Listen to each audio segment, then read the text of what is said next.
Seize the initiative.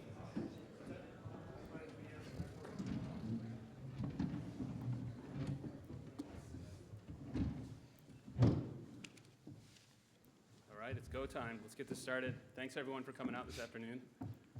My name is Craig Hackbarth. You guys are here for the OTTI ACK update. Is that right? Final chances? Okay. The panel is going to help me go through and provide you guys an overview, a status on the program, and we're going to field some questions at the end as well. So as you've already heard emphasized by our senior Space Force leadership, the mission of the Space Force is to secure the U.S. interests in, from, and to space. So it does it through three core functions: by protecting national interests from space and counter-space threats. That's the in-space part. Providing global mission operations, things like satellite communications, navigation, that's the from space. And then ensuring reliable access to space through launch infrastructure, that's the to space. So this entire mission ensures that space remains secure, stable, and accessible for military and civilian purposes.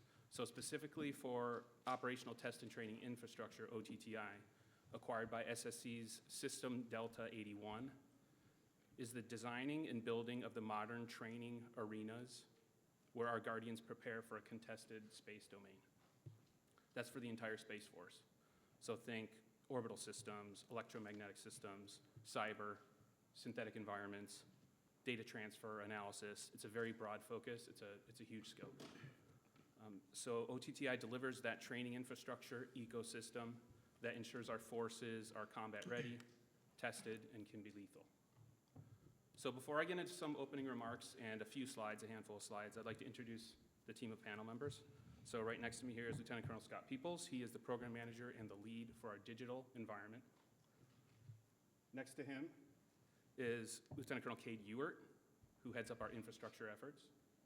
Next to Cade is Lieutenant Colonel Curtis Babby. He heads up the physical environment. And then on the end, Lieutenant Colonel Jessica Mahoney, she heads up our near-term readiness and sustainment efforts. So each of them are going to talk about that mission area that they're working in, and I have a chart as well to talk through what that architecture looks like so that you understand each one of those components as they're presenting. So you will get a chance to hear from all of them, get their updates, their perspectives, and I'll take you through these opening remarks that will set the strategic baseline. They'll provide the context for some of the more specific details that we talk through in the panel. So let's go ahead and do that. So for decades, space was a benign sanctuary. Today, it's a warfighting domain. It's as dynamic and potentially contested as land, air, sea, cyber. Our adversaries are acting on that reality, developing and demonstrating a range of disruptive technologies, sophisticated jamming, counter-space weapons. This new environment demands a fundamental shift in how we prepare our forces. So the central question is, how do we forge those combat-ready Guardians that ultimately can deter conflict, defend national interests, and operate decisively if deterrence does fail? This is the why behind OTTI. So our mission is direct. The team in our office architects and builds the modern training arenas for the Space Force. We provide the physical and digital gym and the sparring partners so that warfighters can step into the ring fully prepared to face a thinking and adapting adversary. The vision highlights that we aren't just building simulators, we're shaping a training environment with an outcome that is so realistic that a Guardian at their console can't or shouldn't be able to tell the difference between a training scenario and a live operation. They just flip that proverbial switch between ops and training and they go. That's the gold standard. STARCOM, Del 11 Commander Colonel Carrero sitting up front here, said it well earlier today in a separate panel, that the training environment needs to feel indistinguishable from normal ops. The way it reacts, the way it feels for an operator from the front end to the back, and also from the back end to the front, right? So it needs to provide or feedback that integrated stimulus, environmental changes, adversary actions, and anomalies, those types of things, and distribute that to all the users in a realistic way. So how can we do that? So here is a capability blueprint for the OTTI ecosystem.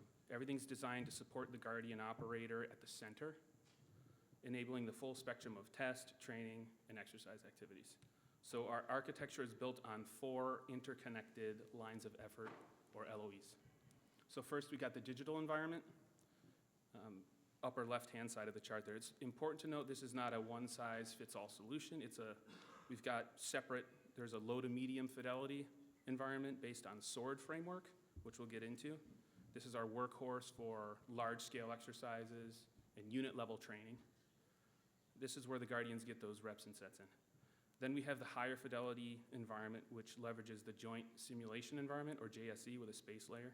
This is our digital wind tunnel, using government-validated, physics-based models, often including actual flight software, to test systems and validate tactics with precision. So next on the right-hand side is the physical or live environment. This is where we connect digital and real-world assets and field those real-world assets. So this includes our live range assets like on-orbit surrogates and ground-based sensors with C2 from a centralized range control system. This LOE also includes our hardware-in-the-loop, or HWIL, labs. So this is where we take the actual flight hardware for a satellite or a system, put it on a test bed in a lab, and fool it into thinking that it's in space. It's a vital step to reduce launch, test, and training risk. So neither of these would work without an infrastructure behind it or on the chart below it. This is the foundational connective tissue. It's the secure facilities, the high-speed networks, the high-performance computing that is needed to run these complex simulations. So it also includes the enterprise-level data management and cybersecurity services that ensure that this can all stay connected and secure.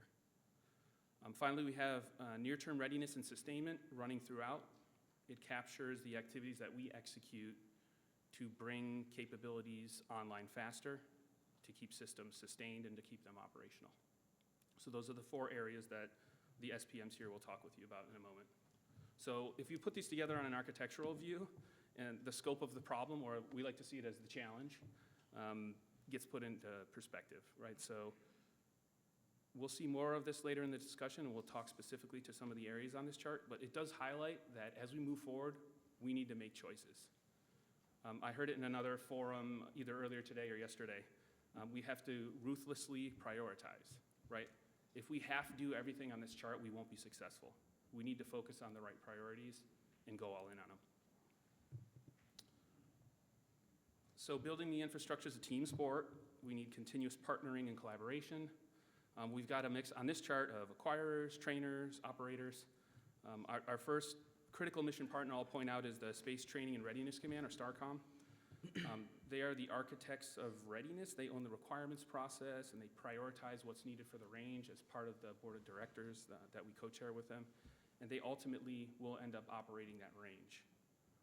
Anyone from STARCOM in the room? I know there's a couple. Couple up front? Yeah, okay. We appreciate it. Next, you have Combat Forces Command, or CFC. They are the operational end users, the war fighters on the front lines for the Space Force.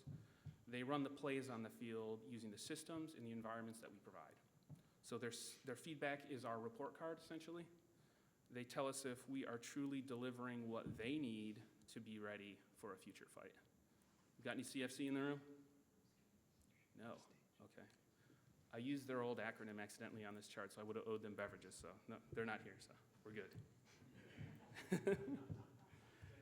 Finally, just as important, industry and academia. So we got some industry and academia in here? Yes? Oh, okay, yeah. I'm pretty sure we do, okay. Many of you in the room, so the threats that we face, they're evolving at a pace that the government, we can't keep up with it, right? So we explicitly look for your cutting edge technology and your commercial solutions to help us build faster and smarter. So we've got a constant loop with all these partners and collaborators where we get STARCOM's requirements, industry's innovation, CFC's operational feedback, and then our course adjustment, and that's what makes this all work together. Okay, so what's our strategic approach? 3 phases. Phase 1, formation, right? So you can see we started this back in calendar year 24. This was crawl phase, focused on laying the critical groundwork. So we stood up the organization, the PEO for OTTI, and we created a single point of accountability. We also developed a government reference architecture, the blueprint that ensures all the pieces we build are going to be modular, interoperable, and it's going to work. So this phase is about getting the foundation correct, getting it right.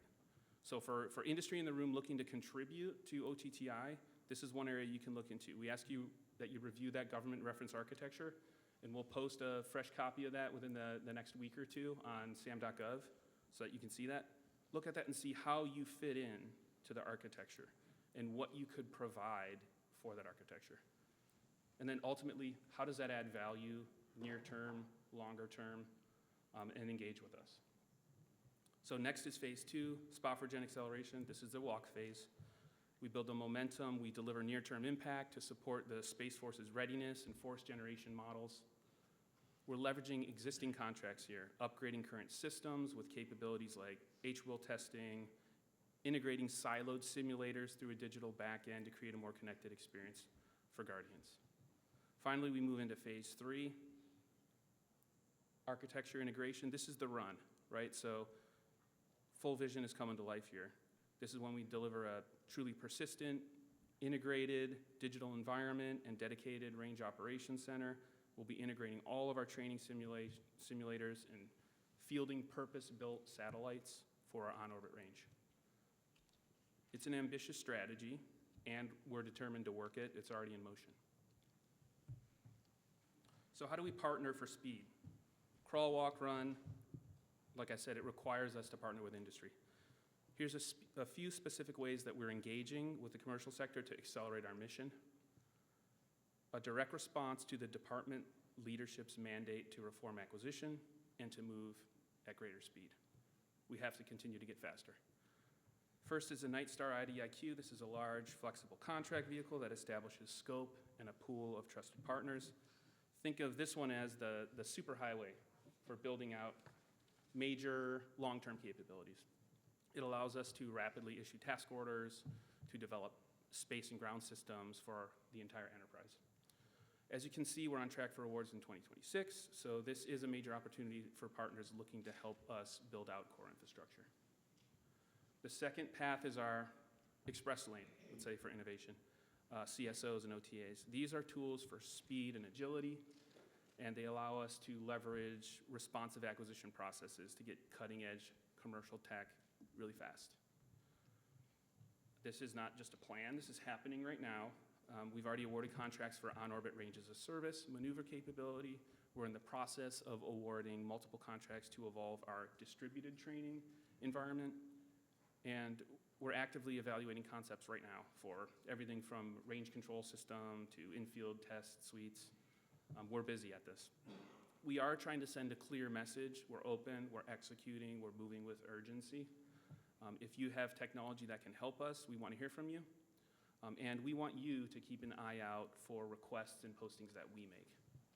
The contact email is right there on the screen. It's also on the next chart.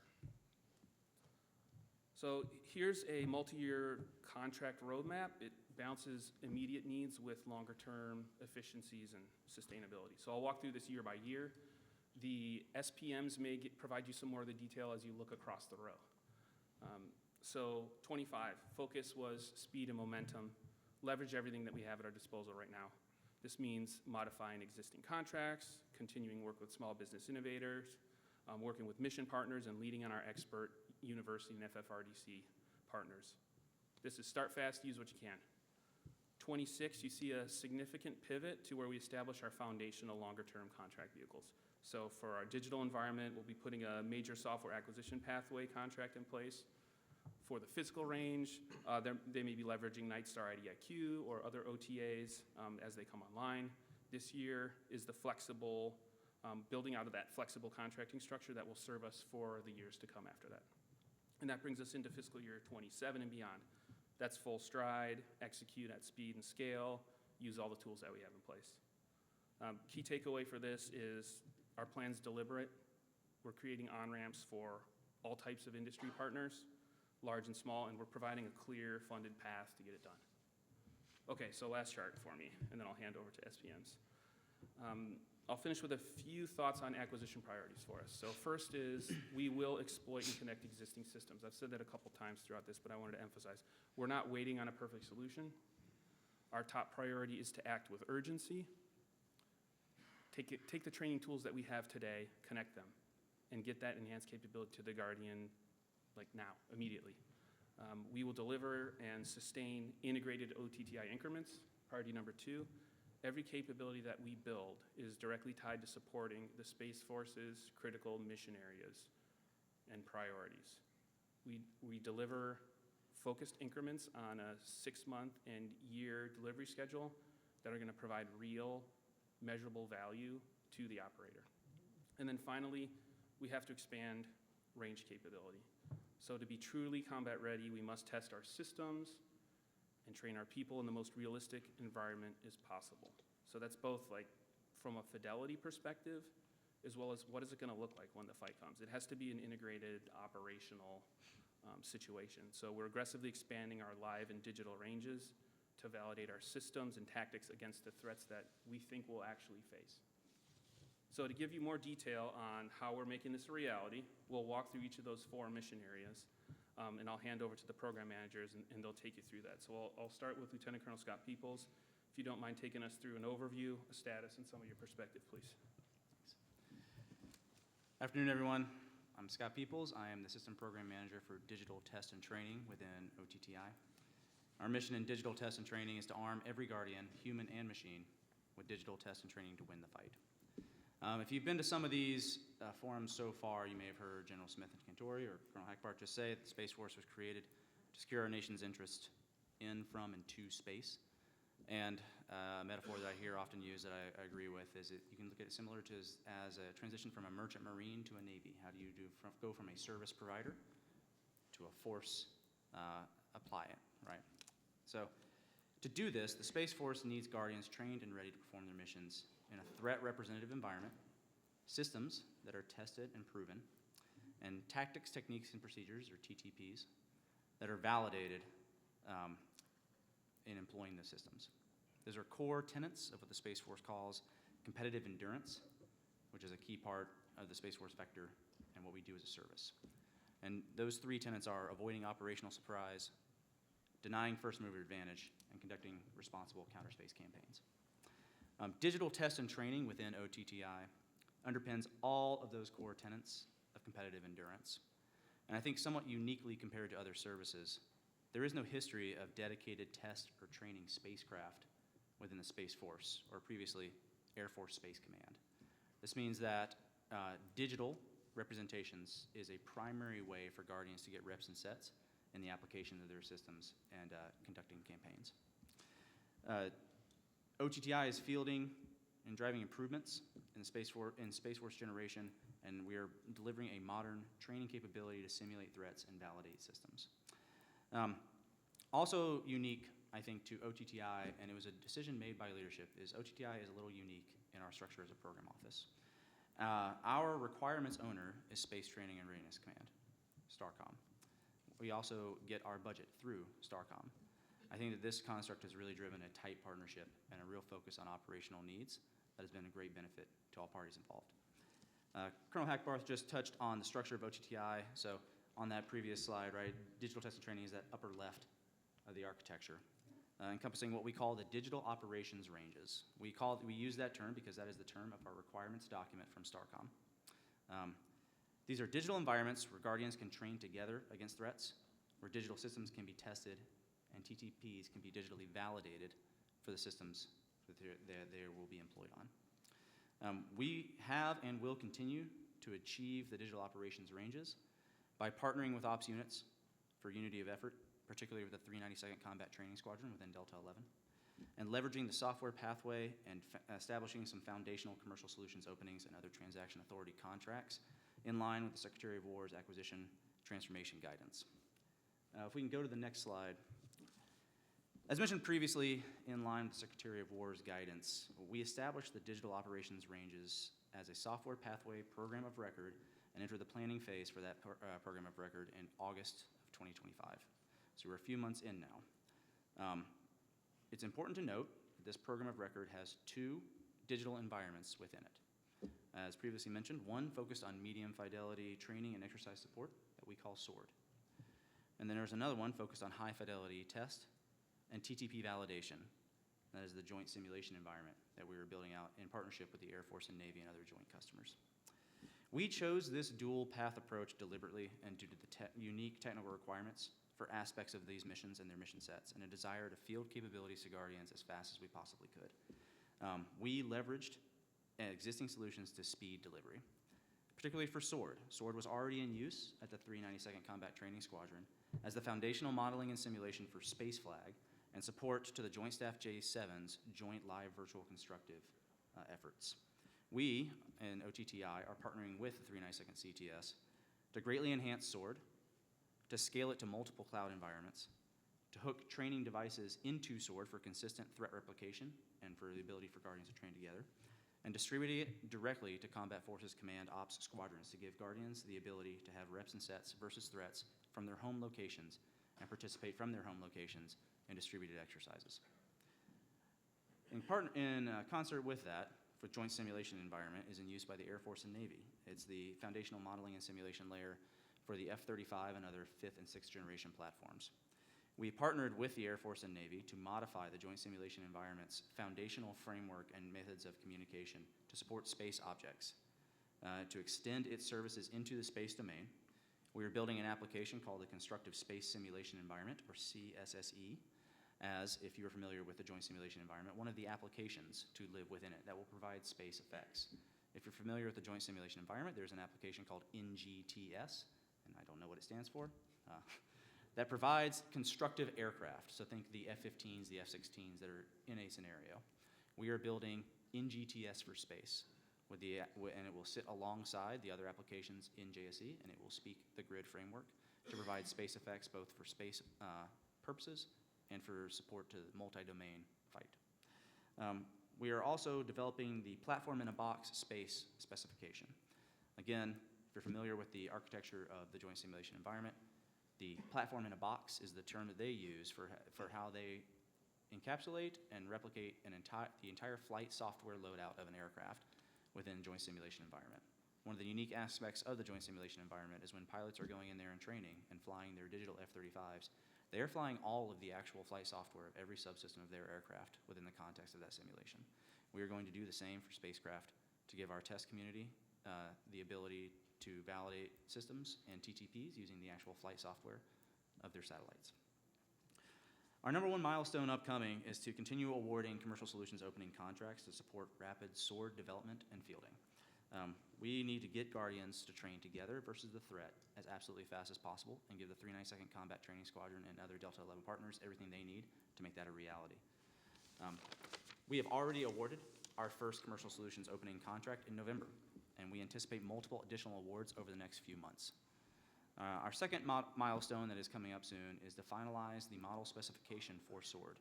What does a spacecraft model or a ground system model look like within SWORD? We've worked with multiple partners across industry, academia, and the Space Force and joint partners to finalize that specification, and we are in the final stages of getting that approved by the Space Systems Integration Office as a Space Force level specification. What that will allow us to do is empower other program executive officers or portfolio acquisition executives to have those standards to leverage against their prime contractors so that we reach a new systems come online with the models that we need to put into SWORD so that the space environment is constantly kept up to date with systems that are accurate. We get asked a lot of times, how can industry support, right? How can we help, right? From my perspective, the number one thing that I would love to see from industry is show me how your solutions can integrate with SWORD and JSE, right? The SWORD suite of applications that we currently use is several applications together, the main one being an application called Swarm, which is, if you're familiar with ANSYS's Systems Toolkit, or STK, is built on that foundation. It is basically everybody mission plans and STK together. We also have a application alongside it in SWORD called Paladin, developed by Huntington Ingalls Industries, that provides EW fires and effects within the greater simulation. As we award additional commercial solutions opening contracts, we anticipate additional applications coming into that construct. The important thing to note is that we will use a consistent API and communication standards to have those applications communicate within the context of the greater simulation. That is the Apache Kafka message bus and the DIS message protocol. DIS PDUs will not be the only message traffic passed, but it will be the foundational, especially for entity state updates and placing objects within the simulation. For JSE, if you want to play in our high-end advanced test training and tactics development arena, then I need you to be able to communicate with AFSIM and speak GRID. GRID is the message traffic bus and suite of services that underpin the joint simulation environment.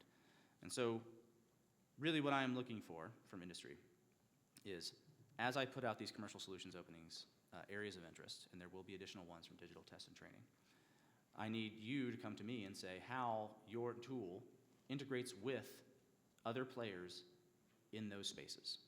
If you are coming to me pitching your standalone tool, then it's going to be difficult for me to see the value when I'm trying to ready Guardians for war.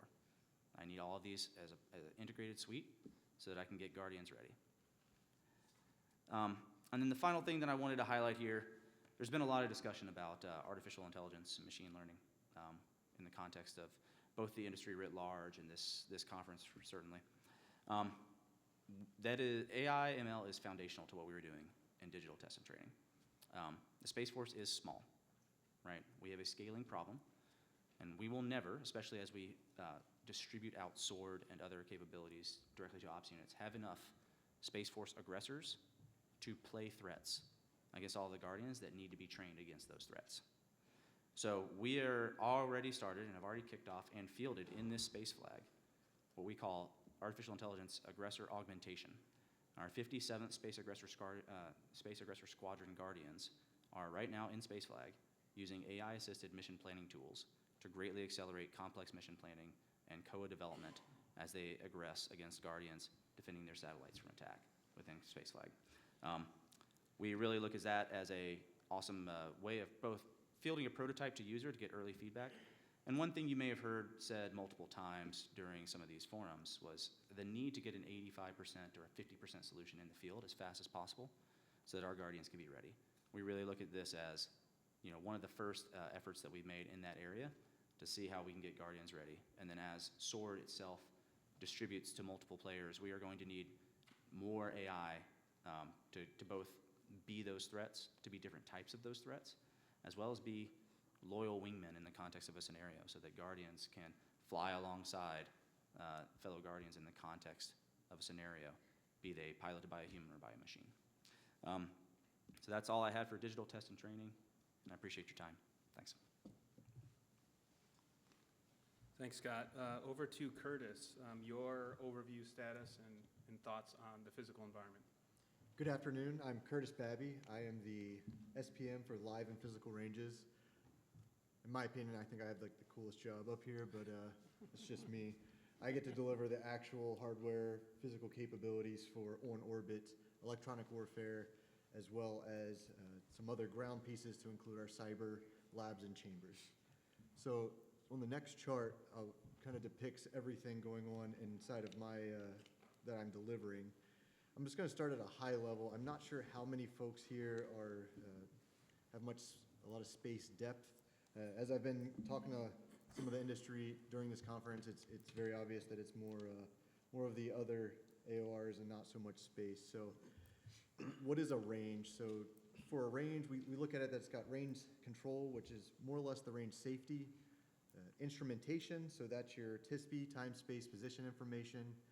Surrogates, and then kind of the other category are enablers. So from the range safety perspective, that's our ability to call knock it off. So on your Air Force ranges, if someone else's aircraft or civilian aircraft flies into the range, you got to call knock it off very quickly, or if something's in danger. Same thing in space. So we need the ability to watch for on orbit physical things and the RF to make sure we're not putting any sort of RF in spectrums we shouldn't. That would create a safety concern. And then also in the cyber and HBLs as well. So then moving on the instrumentation. So Air Force ranges, you'll have a lot of ground instrumentation. You'll have cameras watching. You'll have aircraft with sensors on it watching whatever it is the test or training event is. Exact same thing for space. So we're going to need things both on orbit as well as on the ground to watch and make sure the safety is occurring, as well as we're getting data from whatever the event is that we can do post-processing and then give the warfighter either better TTPs or sign off on whatever the weapon system is that it's good to go to move over to combatant command. Next, I mentioned surrogates. So that's, I think, something that looks like, feels like something else. Could be a fake blue asset, a fake red asset. Same thing, Air Force uses a lot of things like your Q4 or other assets that are not the actual but can pretend to be something else. So same thing for space. And then our enablers, which is kind of our C2, our ability to communicate with our satellites and kind of keep everything together. So that's the very high level of what we're doing. This chart goes into a lot more detail. So I'm going to start from the top left and just walk through each of the pieces, again, assuming that not everyone in here has a lot of space background. Just first of all, on the very left, you see GEO and LEO. So geostationary orbit and then low Earth orbit they're really high. So geostationary orbit, approximately 35,900 kilometers. So we are talking to and watching satellites just under 36,000 kilometers away, trying to track them down to several meters apart kind of distances. So trying to do that, it's not an easy problem. There's a lot of different sensors and a lot of different software that goes into that. And then LEO is 800 to about 1,200 kilometers above the Earth's surface. So starting there at GEO, you see the RSO, so resident space objects. So that's kind of equivalent to your commercial spacecraft that might accidentally fly into Edwards or Eglin.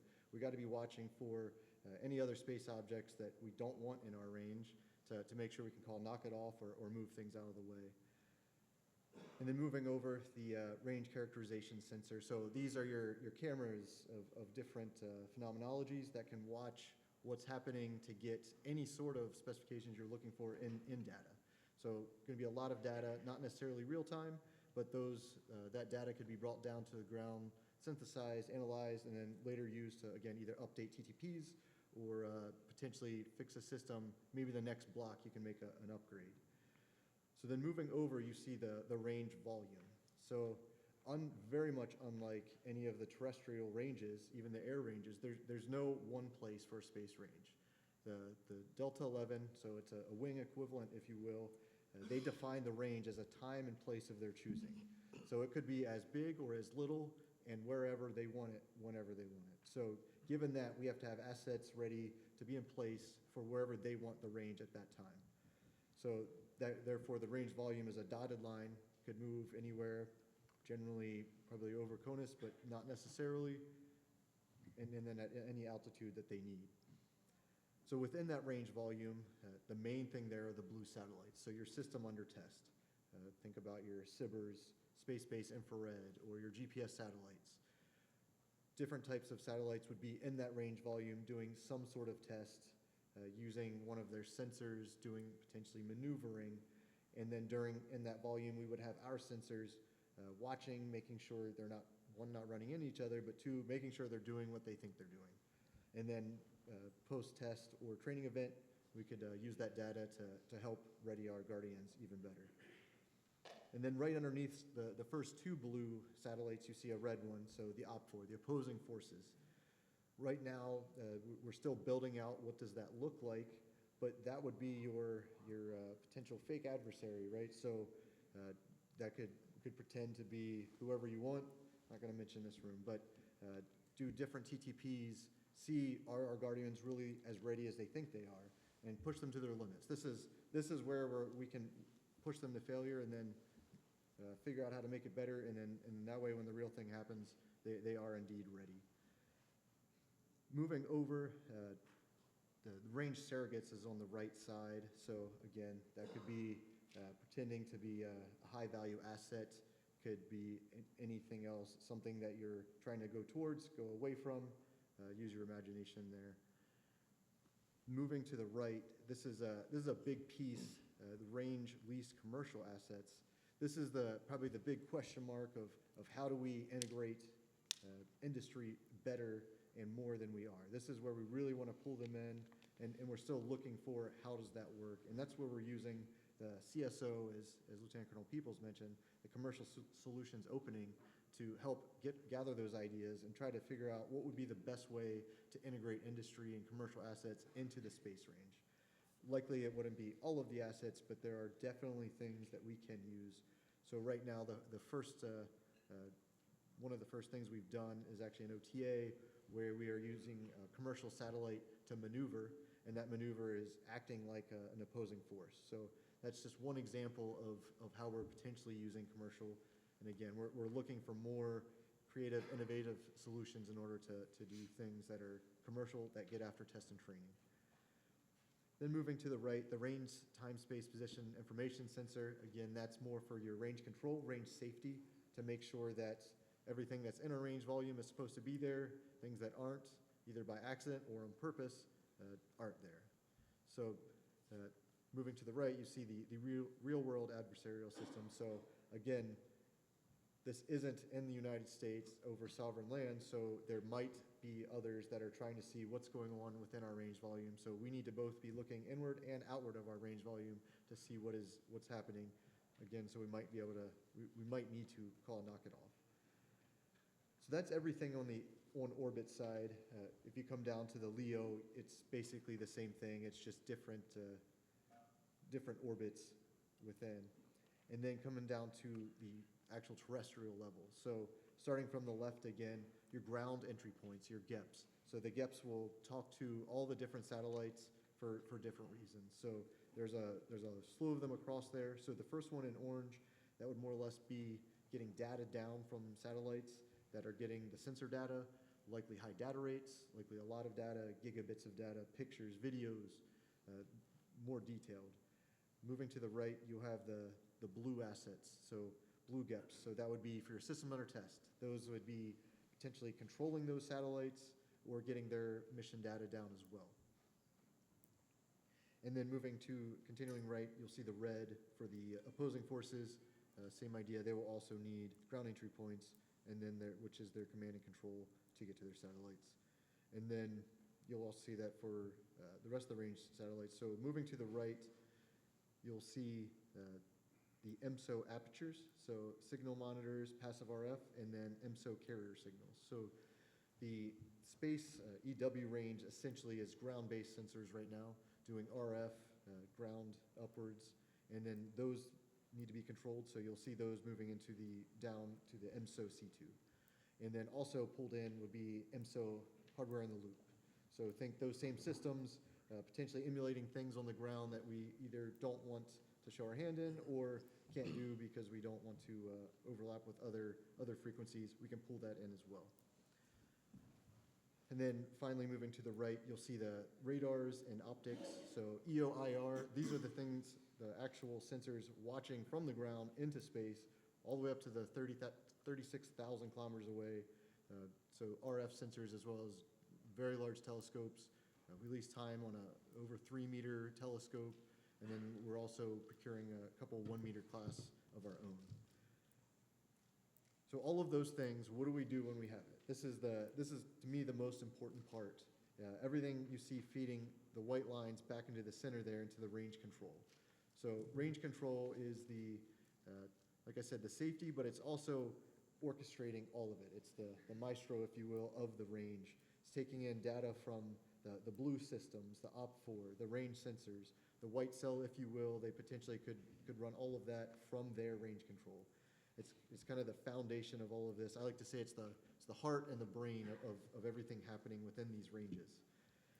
Also, within that, you'll see the C2, which may or may not be co-located. So the actual operators flying the satellites could be with the range control, or they could be at other locations. But the important part is the data is getting there. And then below that, you'll see the building, so the actual range control center. We are moving towards models that, not M&S models, but a architecture, I guess, where it doesn't matter where it's physically located. It's more of, do we have the software and everything we need to put a range control wherever we need it. And then also along the bottom, we'll go one layer down. You'll see the commercial data feeds, other hardware in the loop. So these are labs and chambers for other things, vacuum chambers we have, other satellites that we might pull all of the guts out of it. We can hook it up to computers and do other various test and training events. And then probably the piece that most folks at this conference care about most is the Cyber Operations Center. So right now you don't see a line for that going anywhere. However, the intent will be to tie in cyber training into the rest of it. So currently right now we have the cyber ranges. We've been partnering with the United States Air Force and their cyber ranges down in San Antonio.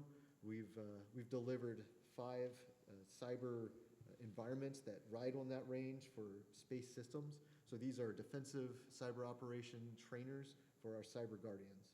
So right now we're trying to get over 700 cyber guardians certified, ready for action and ready for whatever may come. So those cyber environments, ideally we will tie them eventually back into range control, and then that way we can have a combined arms, if you will, between the EW, the OW, and cyber test and training all together. And then below that, what you'll see is the orange and green bars. That's Lieutenant Colonel Ewart here. He'll talk in a minute, but he's going to come save the day and take all of this data and put it and move it in places quickly where we need it and get it to the warfighters in a timely manner. Some of it needs to be real time. Some of it is post-processing, so it could be slower. So that's the architecture of the live physical ranges. And like Colonel Hackbarth said, we are building the arena. We're building it's not just the range, but it's also, like you said, the sparring partner. So all of the red, the OPFOR, we need to test and train like we're going to fight, and it's not just against a nothing there. So I think that's huge that we're slowly building out that opposing forces in order to have the aggressor portion of this. So moving into the contract opportunities. So I mentioned the CSOs, so the commercial solutions openings. We've let a few already. I don't know exactly what we'll have in the future the rest of this year, but we will certainly do more, as those are great ways for us to understand what industry has, what are their ideas that we haven't even thought about, and how can we tie in commercial or new innovative things into the range. And then we've also been using the Spec OT, so that is it's a space OTA through SSC-SZ. And then the Night Star IDIQ, which was already mentioned, and that's where we'll probably leverage a lot of our on-orbit kit, as well as a lot of these large ground systems within those. So what do we need from industry? I would say the biggest thing is how can we do this cost effectively and quickly? Those are always going to be priorities for us. I know we can do a lot of great, exquisite space systems and software, but what can you give me now that can meet warfighter readiness this year, next year? I don't want a 5-10 year solution. And like Lieutenant Colonel People said, this needs to integrate. So integrating into the current range architecture, how do we fit this together will be huge for us. With that, that's what I have for the physical ranges. Perfect. Thank you, Curtis. Over to Lieutenant Colonel Ewart, your overview, status, and thoughts on the infrastructure that ties all this together. Hey, good afternoon. Lieutenant Colonel Katie, we're here at SPM for infrastructure. First off, thanks for the opportunity to wow you this afternoon with the challenges and exploits of infrastructure, especially this late in the day and probably preventing you from going to the social here in a few minutes. But here goes. All right, so you're familiar with the OTTI OV1 there. Infrastructure is uniquely placed at the bottom there, depicting how we provide the foundation to the OTTI mission.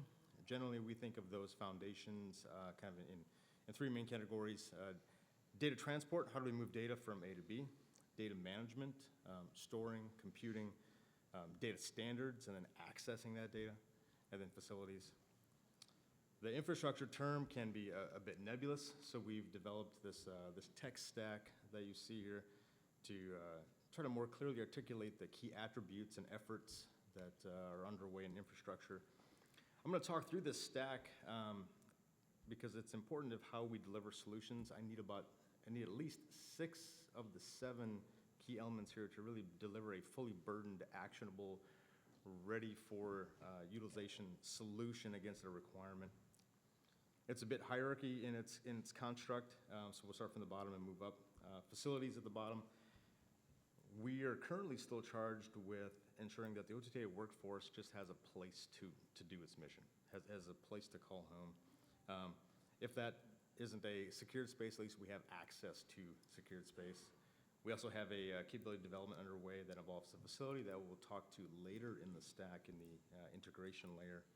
It's called the Integration Accelerator. Up to the transport layer, space test and training mission needs to have access to disparate data silos that are across the U.S., as well as end users that are equally dispersed across the U.S.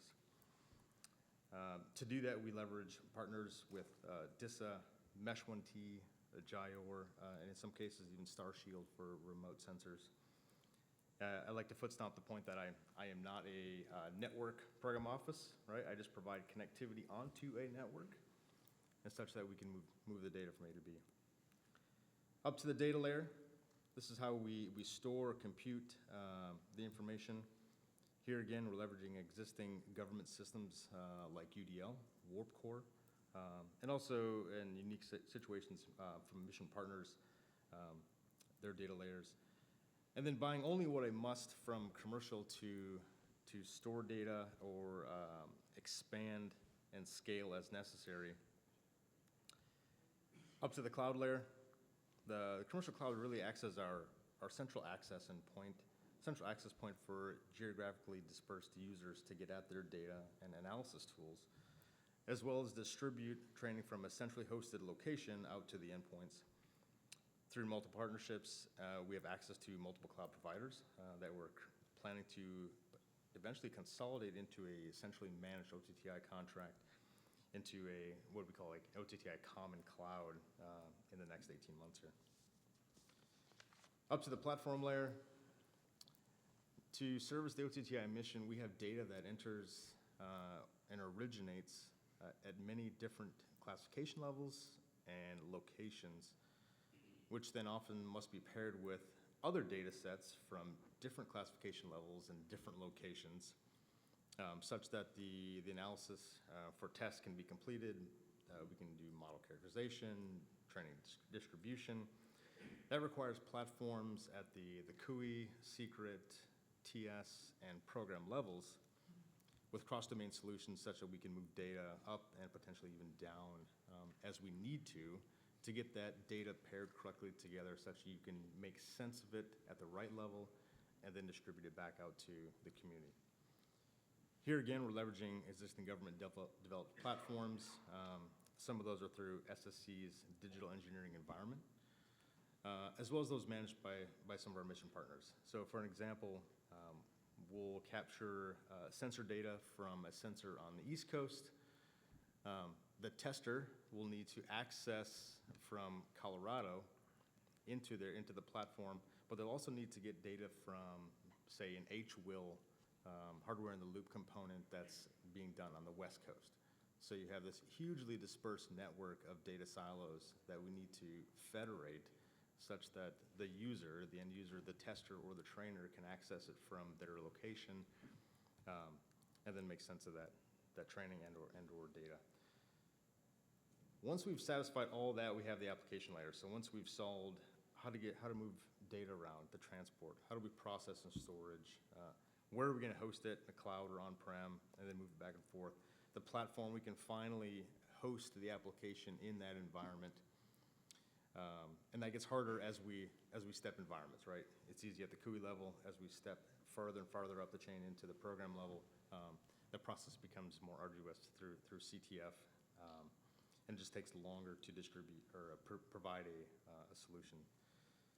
An example of that necessarily being hard, but the SWORD suite of training applications has now gone through the CTF process in close coordination with Lieutenant Colonel Peoples and his team. We're ready to host that in the appropriate environment such that we can distribute it out to training from the STARCOM requirements out to the Combat Forces Command. Finally, at the top, we have the integration layer. This is really where it all comes together. these are actually unique places where solutions from each element of the stack are available to users as ready capabilities. These are places like Space Den in Los Angeles, the soon-to-be Integration Accelerator in Colorado Springs, which is on contract and under construction right now. They provide turnkey capability for Space Force to quickly address our most pressing issues, providing the right facility, the right tools, and access to the right data, as well as providing an environment that you can accelerate solution through face-to-face collaboration. With that concludes my overview. Awesome, thank you. There's definitely a lot of synergy and integration between what you're building out as part of your infrastructure efforts and what Lieutenant Colonel Peoples is building out in his digital environment. So you mentioned hosting SWORD. Could you talk a little bit about what you are currently building to support that OTTI digital environment, and maybe a little bit about the relationship and working together closely to deliver? Yeah, of course. So we've recently taken on the SSE, the DEE, the Digital Engineering Environment, and with that we have control of the subspace platform, which is a TS, recently ATO'd environment that we can now host the SWORD application into, and then end users can access that training application through a JWIX or other appropriate network. You mentioned pulling all the disparate data together. What range and network upgrades, things like transport, gateways, timing, spectrum, how do you go through, with that many different locations, how do you prioritize that and work through that problem? Really, the highest priority is to distribute training, right? So make SWORD available in the cloud, such that it can be accessed from home stations by the operational user. The second would be to connect near-term test data needs as we know them from interactions with the TESs from STARCOM, such that we can facilitate their near-term testing needs. Appreciate it. Scott, any comments on working with the infrastructure team and how you guys are working in tandem to deliver? Yeah, I think there's been a great partnership. Kate is extremely handsome, and I think that really helps our relationship. Fantastic set of glasses. I think, it's a partnership. Don't get embarrassed. I think the kind of partnership has been really fantastic, and I think the key part to highlight too is that it's a partnership that comes together in service of our operational units within Delta 11 and elsewhere, specifically to serve the needs of the 392nd Combat Training Squadron. And I want to make sure that we highlight that because, especially as acquirers, it's important to note that program offices exist to serve the needs to get Guardians ready for combat. And so we are making sure that we are both in sync between us and with our ops partners to deliver those capabilities. You asked what sets our priorities. The operational test and training infrastructure is a little bit unique. And then we have a board of directors construct. And what that means is that we have a variety of operational concerns within the service that are able to help set priorities and drive requirements for OTTI so that we are meeting the most urgent and pressing needs of the service as it secures our nation's interests. Appreciate that. And thanks again, Kate, for taking us through your mission area. Over to Lieutenant Colonel Mahoney. Talk us through readiness, sustainment. Give us your overview, status, and your thoughts on that. Perfect. Hey, good afternoon. I'm Jessica Mahoney. I'm the System Program Manager for Near-Term Readiness and Sustainment, just pretty much called the Readiness Branch.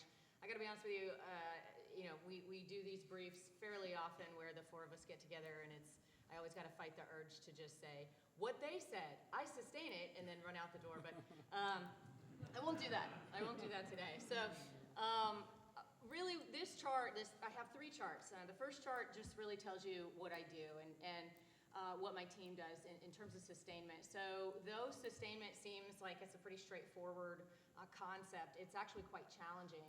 One of the reasons for that, specifically in OTTI, is that the readiness branch and sustainment didn't exist until about a year ago, and in this past year, we've been standing up, where that means I had no people, and I wasn't even there. So that means that also palming for funding was quite a challenge as well, and continues to be as we look forward to really 28.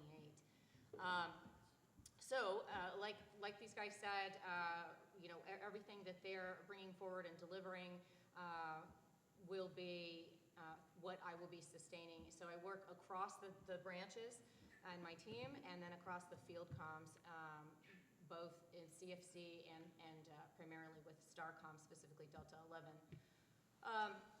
What I mean by this objective is to shift the operation, maintenance, and sustainment to O&M is what I'm talking about, where palming for funding for sustainment was particularly, it's been challenging in terms of the sustainment wasn't necessarily built into the development of some of the capability that's taking place. So one of the things that is certainly important is when you think about the product support elements that make up what it takes to get to a sustainment, things like maintenance planning and management, training, train the trainer type stuff, IT support, support equipment, all of those things have to be considered and have to be considered early on when you're developing a system, no matter what, if it's going to support orbital electromagnetic warfare, cyber, or just training itself.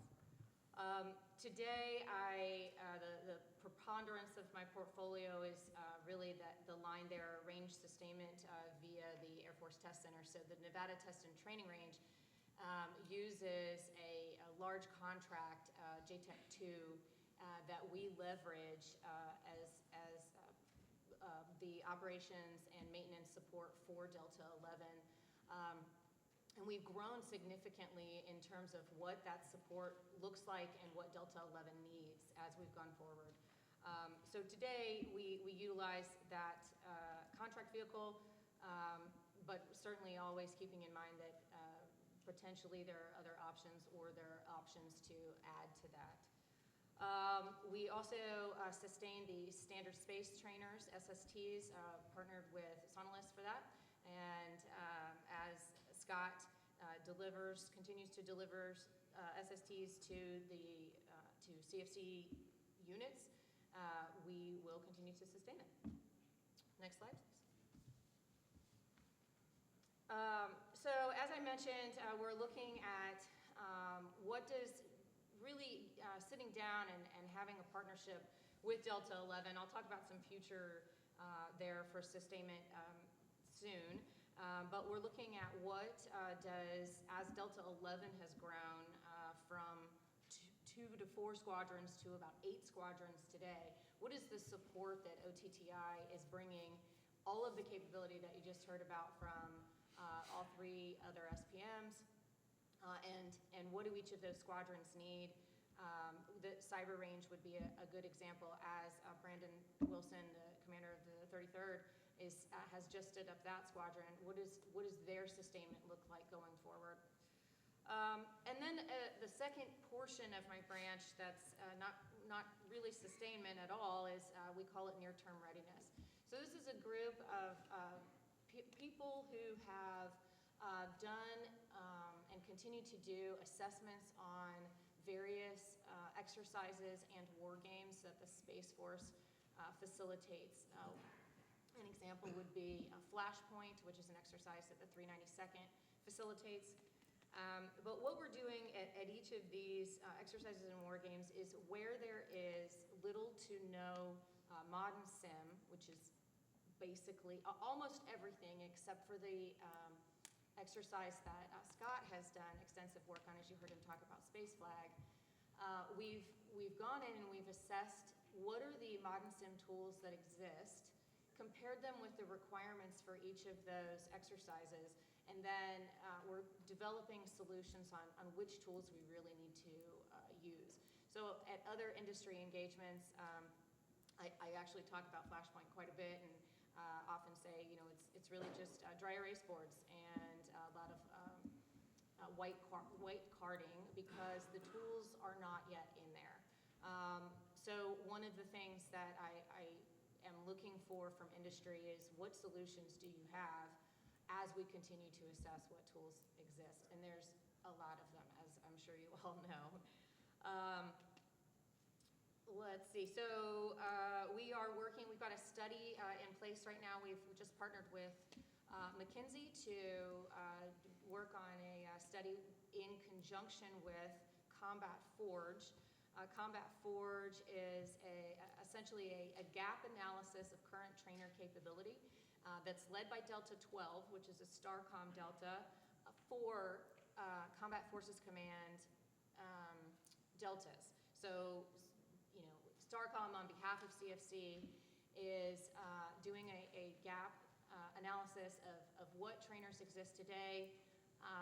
They are looking to identify deficiencies, recommend improvements, advocate for system upgrades, and then generate requirements to drive fielding of full mission trainers. So updates to the SSTs, alternative potentially in some areas to SSTs, or just an organic, a different trainer that may exist commercially or something that could be developed. And then lastly, we are looking at Delta 10. So Delta 10 has gone through, continues to go through changes. I think, you know, let's not play the drinking game for every time I say the word change, right? Because we'd all be drunk. The Space Force goes through lots of changes, as you see, a new service. It's an exciting time, but it's also obviously a challenging time.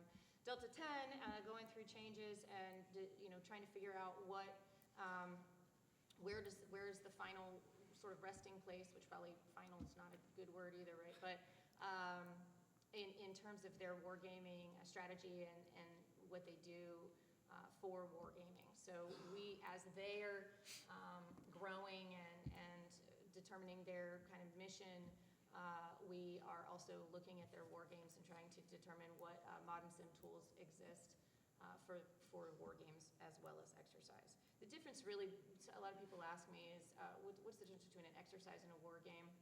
And I really, if you sum it up, exercise is much more near term, today, tomorrow, next 3 years type thing, where a war game is more 3 to 10 to 30 years out.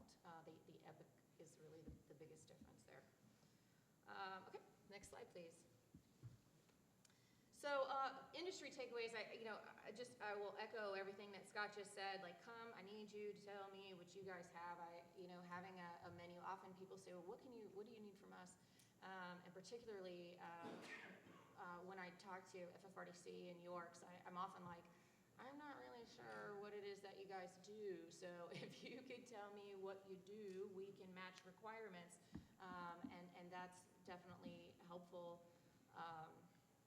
And certainly some things to keep in mind in terms of back to sustainment. We've got to design for sustainability, upgradability, and maintainability, and it's got to be done early on in the development process. Life cycle integration should be part of the material solution.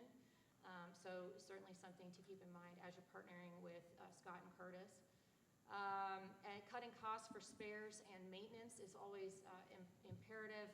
And then software upgrades over hardware upgrades would be the preference there. Obviously, again, for cost, lowering cost potentially, and certainly for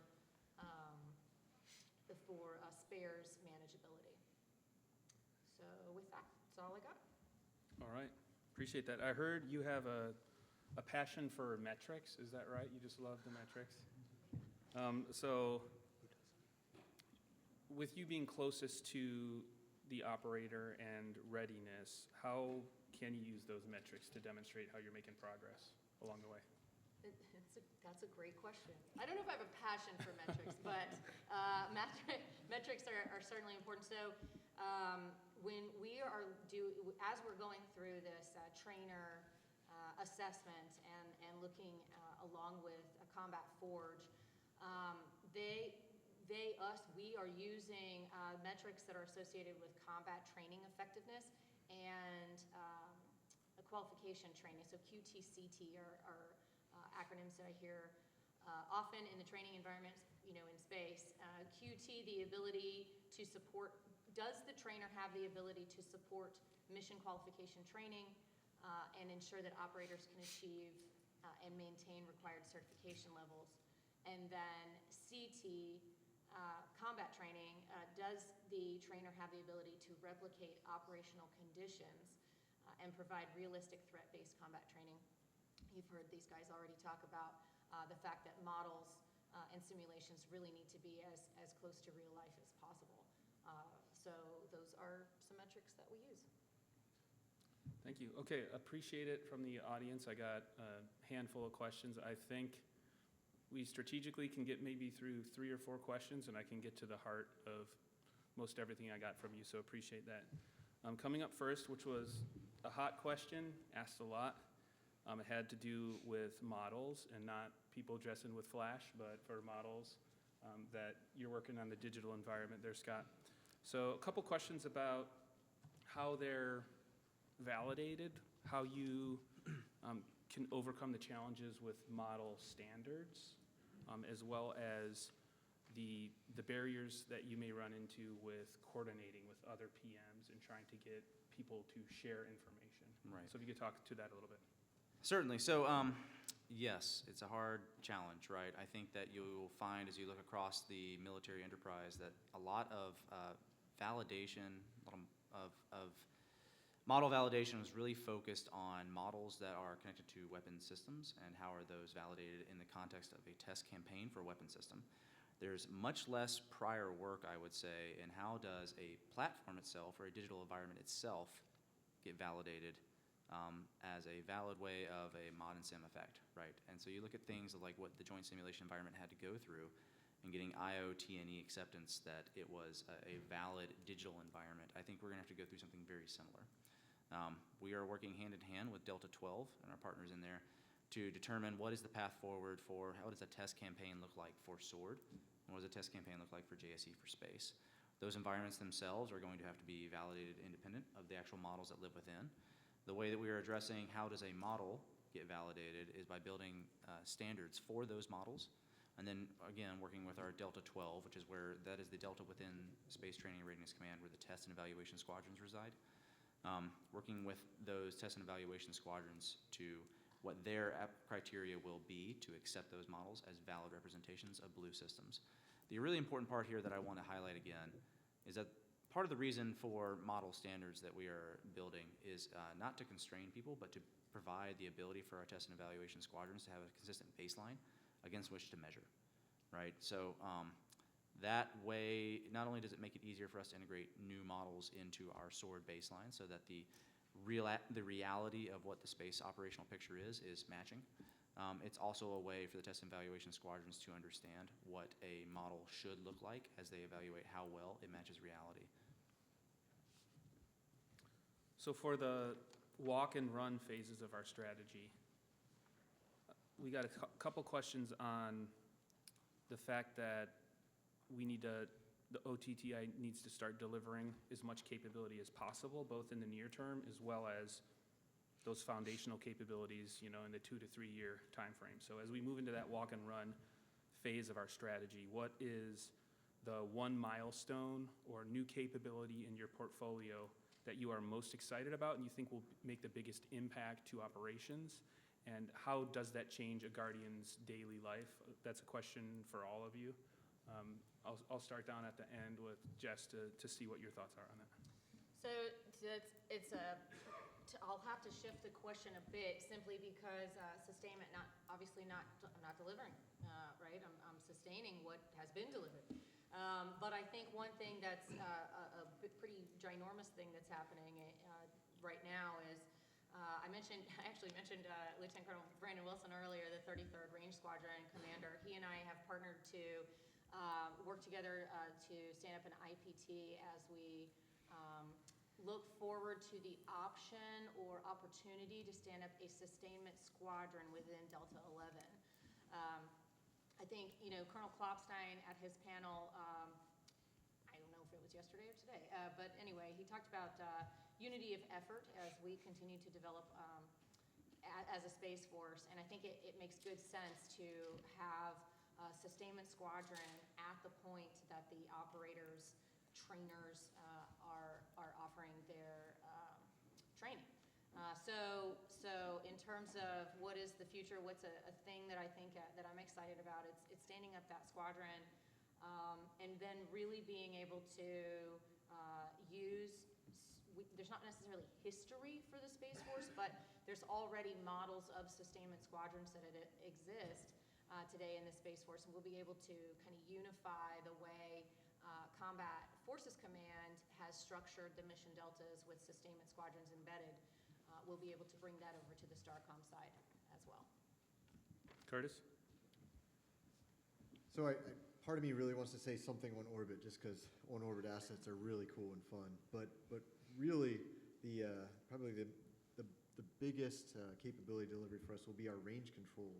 And that's because it's bringing together all these different ranges that have slowly been delivering. It's bringing them together, and it's going to allow our Guardians to train like they're going to fight, and train together, not in siloed EW, OW, cyber teams, but as one Guardian force, which to me is just really exciting. And it's gonna allow them to do more than that potentially as well, looking into the future, where I would love to tie in this range control into solutions like the SWORD or other virtual constructive space training into this live range through the range control, which will allow a plethora of different training environments and TTP development for our Guardians. Okay. So the one thing, I guess there's a couple things, but the one thing I'll share is the digital engineering environment that we recently took over from SSIO as the BC, some of the sister deltas there in SSC, that provides a common environment with common tools that ease data sharing between the programs, and really provides a turnkey capability for Guardians that they don't have to set up and design or build themselves, right? All the overhead in this vision, right, has already been taken care of. The contracting, the license procurement, all the program has to do is come to the DE and say, I need to set up an enclave at the TS level. Here's money, right? And a couple months later, I provisioned them the environment they need at the right level, the tools they need at the right level. All they have to do is just start work. And what gives to them is they can vastly accelerate their delivery timeline, because we've already done all of the duplicative contracting and environment building, cloud acquiring, all the things that normally each program would do. We do that centrally, and then everyone takes advantage of it if they come to the common place. Scott? For digital test and training, the thing I'm most excited about is actually relatively near term, and that is by the next space flag in the May-June timeframe, we're going to be demonstrating the first ever integration of a standard space trainer into the SWORD network at Space Flag. What that means for the average Guardian is that it'll be the first time that a Space Force Guardian that will have the ability to sit at a tactically representative trainer, so that is a training device that looks like their ops console that they sit at, and experience the threat domain around them while they fight with other Guardians in a shared simulation. It's really the foundation of what we're trying to build here. There's a couple of terms that the Chief of Space Operations has said a couple times, like building backyard ranges. In the context of an air fight, what a backyard range is a set of airspace dedicated near a fighter base, right, where some fighter jets can take off and train against each other. We really view the expansion and scaling of SWORD and the integration of standard space trainer and other tactical training capabilities as the creation of backyard ranges for the Space Force, and we'll be delivering those over the next couple of years, and it will really change the game and how Guardians are able to get ready for war. So we talked about a couple different opportunities, ways that industry can engage with us. We talked CSOs, OTAs, IDIQ, different things. Could you guys provide some insight into what are the factors that you're thinking through on how are we deciding which type of contract structure we're going with? Yeah, so I'll start. I think for us, again, re-highlighting that commercial solutions openings are going to be our preferred method of contract solicitation here and into the future. We really believe that is a flexible contract vehicle. However, with that, one of the key things that we are interested in entering into is other transaction authority agreements. We believe that those provide the flexibility and also the ability to have follow-on work with our teammates who deliver on those. What I would say to industry is that as you are looking at areas of interest that we post, that you come forward with your capabilities, I'm interested in a couple of things. One of the key things is how does your capability integrate to the two digital environments that are part of the digital operations ranges that we are building on behalf of Space Training and Readiness Command, right? It must show that. The other part is also, how are you being innovative in your teaming arrangements? I would say that in our last round of commercial solutions opening contracts, some of our most competitive bids were ones where multiple companies came together of their own accord and showed how their capabilities could integrate to provide an effect to the Guardians, right? There are a lot of companies out there with great tools and great capabilities, but we are done building silos. And so what I need out of industry is to think amongst yourselves what a competitive offer would be to showcase how several of you can provide an effect to make Guardians ready for war. I'll echo what Lieutenant Colonel Peoples, said there for, we're not looking to build existing silos. And I'm definitely not looking for a company to build their unique ground up capability. There's many existing capabilities on the street for what I need for cloud, for platform, for tools. What I really need is someone to effectively partner with others such that they can bring and collaborate on commercial solutions, integrate commercial solutions together along with the government developed platforms and tools that have already been put on the street and available for use, such that you can bring quickly to bear a capability in much less time and cost than it would be to develop your own very unique from the ground up that we have to wring out and test. Partner and deliver a 85% solution like we've been hearing, right, quicker than what it takes to do it yourself. I know there's cons to that from a business perspective, right? But I'm looking at the need timeline that I need to satisfy the STARCOM requirements, right, to distribute test, to conduct test analysis, and through satisfy the data stack that I walked through earlier. That can't be done if each vendor is providing their own unique solution. So I don't think it's a unique Space Force thing that test and training tends to get funding moved from test and training to other things of delivering of capabilities for ops. So in general, our budgets are going to be a little bit more constrained than an operator. So I'm constantly looking at ways to make sure we have guard and readiness while meeting the requirements in a very cost-effective way. And that's, like I said earlier, where the commercial partnering using the CSO or OTAs is I think the real ticket right now. Leveraging innovation, things that we have not even thought about how to get after physical test and training, range assets, both on-orbit, ground, software, that we don't have to own and develop and sustain.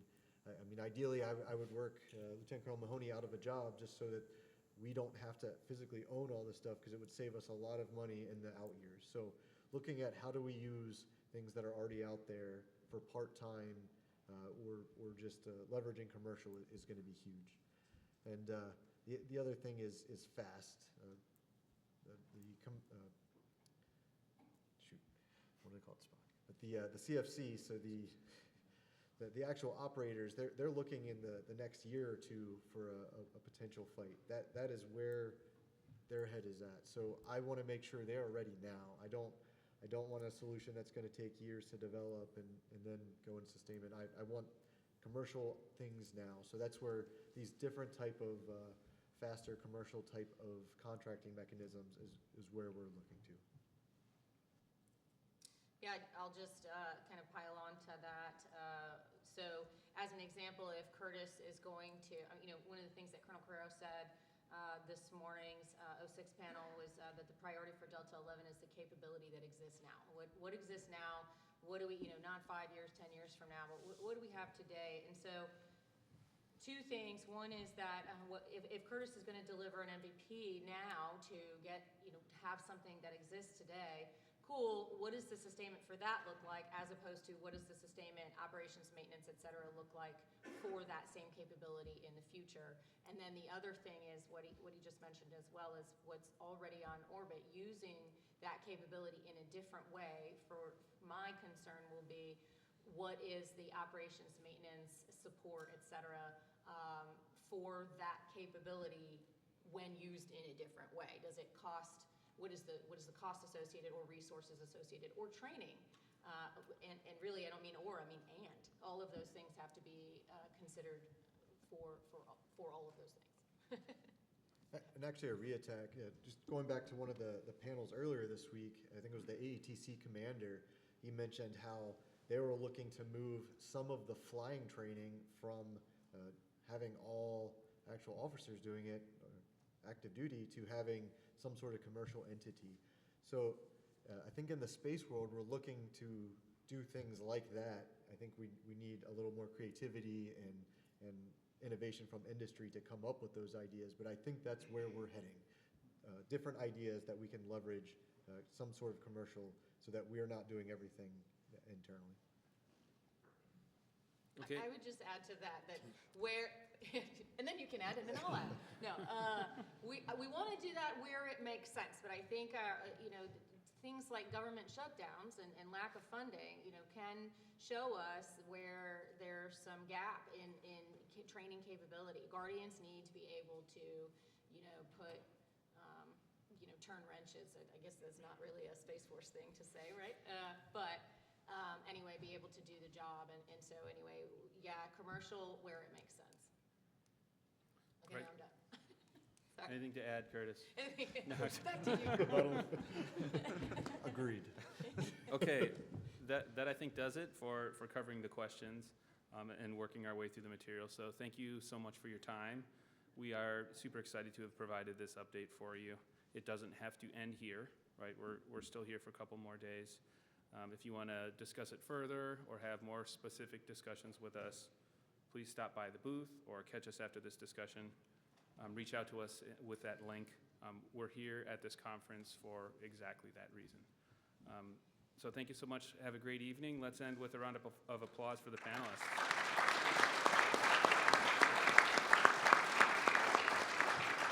Thank you all.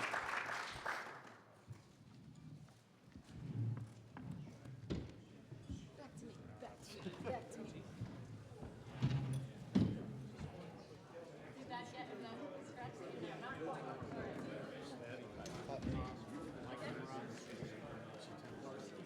Okay. I'll come down around there. It's like sailors in the Navy. So we do have a Yeah. Ascend 2 IDIQ.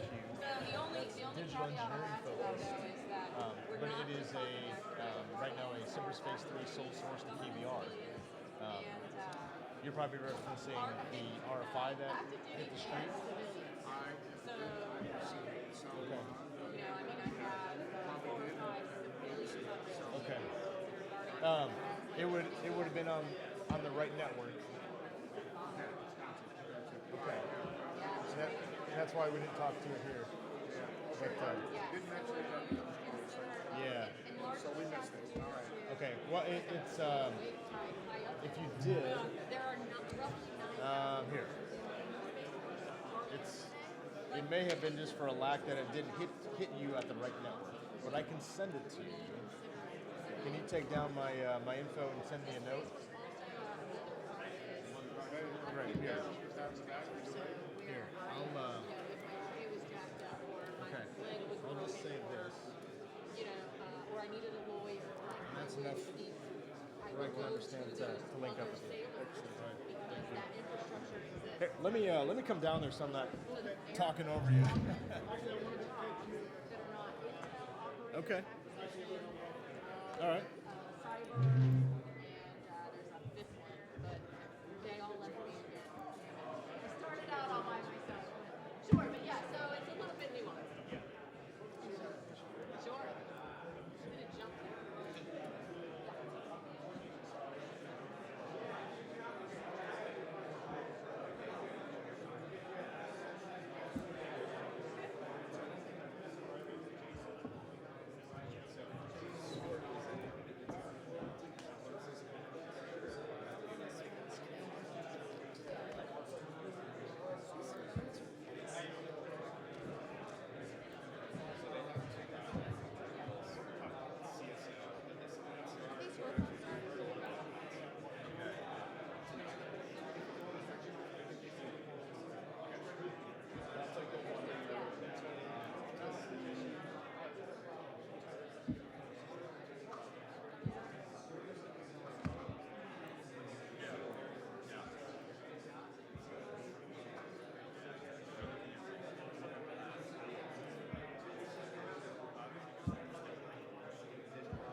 Can I have your attention, please? OTTI System Delta 81. We have a group photo at the booth in 10 minutes. If you could make your way down there, and for anyone who still wants to chat, that's where you'll find us. Thank you.